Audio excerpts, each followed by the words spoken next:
So I wanted to do a video to explain the dichotomy that I've posted about before, namely that the technology decisions that you make in your technology business don't f***ing matter. As a non-technology person, if you're given a choice between a few different technical options, it's extremely difficult to make a bad decision. Now, this did not used to be the case. Go back far enough and absolutely making the wrong technical decision at an early stage in your business would sink your battleship before it even got out of the harbour. Today in 2023, well, that isn't the case. So in your new technology business, do you need a CTO or a technical co-founder to make decisions about technology? Or at least, do you need that from the start?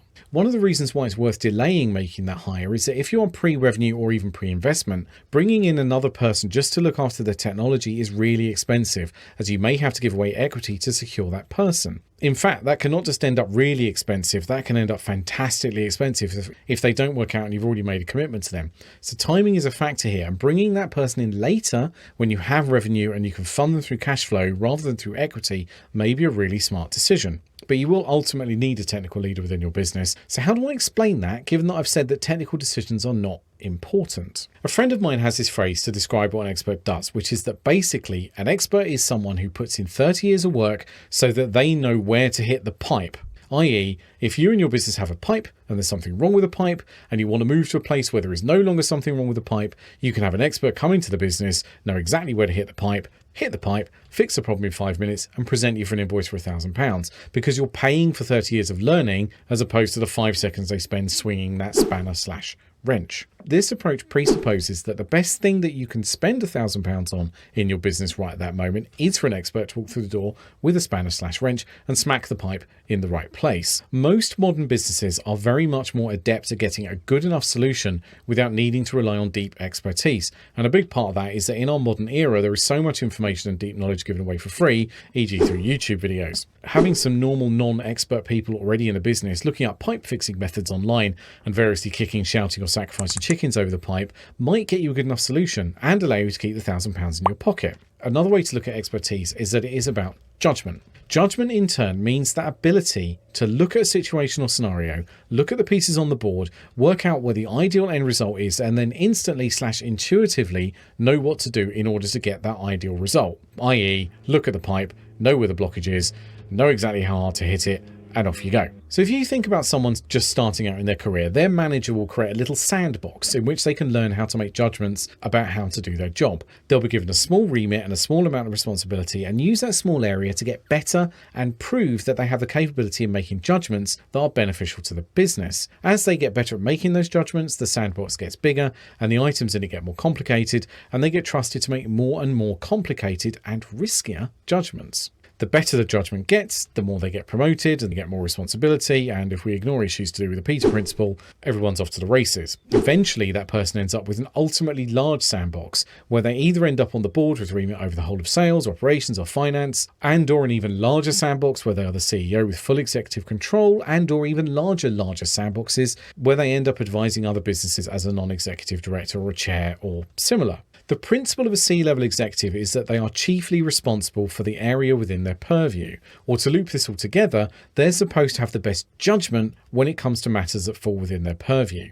A junior marketing person, for example, might put together a campaign to sell your B2B SaaS platform because the judgment and experience they've gathered so far means they can be trusted to do that. But when it comes to an actual marketing strategy for the whole organization, that will end up falling to the CMO who has earned their stripes and can be trusted to have judgment with a broader remit. The question then comes, how readily does the business need access to this senior level of judgment and high level of experience, especially because it is likely the business cannot afford to employ a full board? Very small businesses do not have the cash to hire a C-level executive for every role that exists within the business. So now go back 100 years and it was possible to win a Nobel Prize with a notepad, a pen, a quiet Sunday afternoon and a bottle of laudanum. These days, winning a Nobel Prize requires huge interconnected multidisciplinary teams and thousands of man-years of effort and millions of pounds worth of investment. That is because over time, all the Nobel Prize style problems that could be solved by one person have been solved, and now we're into the much more difficult problems. The same can be true of technology decisions. All of the hard problems have been solved. It's even slightly worse than that, because all of the hard problems got solved about 10 years ago.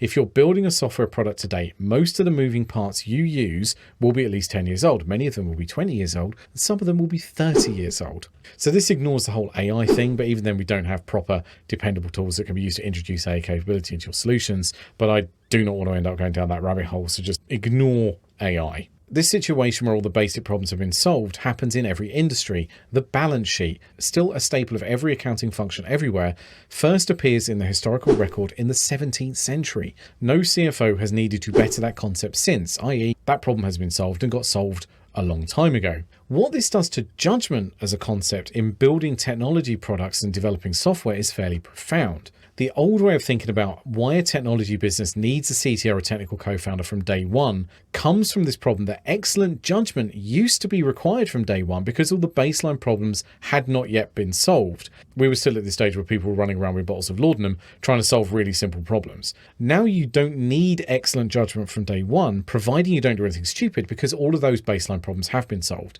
You only need a CTO now to solve the hard problems. And most startup businesses are not looking to solve hard problems. So let's break down another definition, like just what is a technology business? Now I have a really simple definition for this. A technology business is one where the primary manner in which value is delivered to the customer is digital in nature. Ostensibly, this means the business has to make an investment in their digital products, as digital products are used to deliver value. All digital products are software at their core, therefore all technology businesses have to be able to build software. The CTO's job then is to build software, because if software is not built, the business cannot deliver value. When a non-technology founder or founders want to start a technology business, in every case they have to commission someone to build their first digital products, their first software for them, and nearly always this means outsourcing the work to a software agency. What happens when you do this is that you're buying expertise from an external supplier. That external supplier, to loop this back to the first analogy, knows where to hit the pipe. That supplier will look at where you are, look at where you want to go, form a judgment as the best way to get there,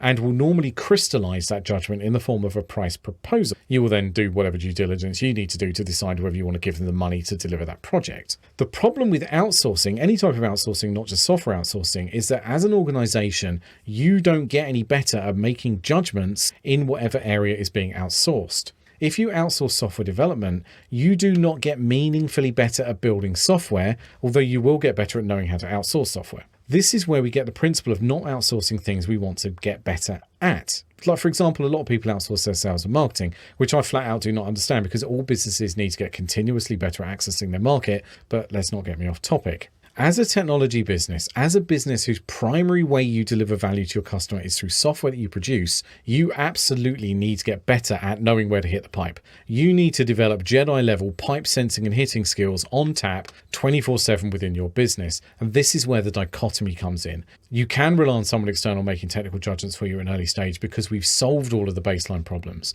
but you can't rely on someone external making technical judgments for you as the business matures. Why this is because judgment is continuous and improving. The way a CTO is perceived is quite strange, usually because businesses do hire C-level people to lead continuous improvement. A CMO doesn't come on board, build a marketing strategy in week one, and then do nothing for the next 24 months. A COO is continually observing the needs and capabilities of the business and making incremental improvements. A CFO does this as well. Any business will hire a C-level anything expressly because it wants to improve in that area. No one hires a C whatever officer to give them the remit of, this is fine, just keep it the same.